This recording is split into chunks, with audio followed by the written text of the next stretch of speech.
அப்பா நம்ம வீட்டில் எத்தனை பெட்ரூம் இருக்கும்? 3 பெட்ரூம் இருக்குன்னு சொன்னோம். நீ என்ன பண்ணுவேன்னு சொன்ன? அதை வச்சு 3 பெட்ரூமில் என்ன பண்ண போகிறோம்?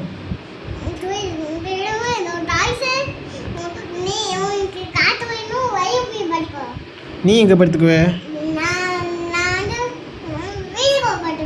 நீ வீட்டுக்கு உனக்கு காற்று வேண்டாமா? நீ ஃபேன் போட்டுக்குவியா? அப்போ எனக்கும் ஃபேன் போட்டு விட்டுருக்க வேண்டியது. நான் மட்டும் வெளியே போய் படுத்துக்கணும். உனக்கு சில்லுன்னு காற்று வேண்டாமா? வேண்டாமா? சரி, அம்மா எங்கே படுத்துக்குவாங்க? நாங்கள் 2 பேரும் வெளியே படுத்துக்கணும். எங்களுக்கு கொசு கடிக்கும்ல. கொசு அடிச்சு வெளியே படுக்க விட்டுருவியா எங்களை? ஓஹோ, சரி சரி சரி. உனக்கு கொசு கடிக்காதா? நீ அடிச்சிட்டியா? சரி சரி சரி சரி.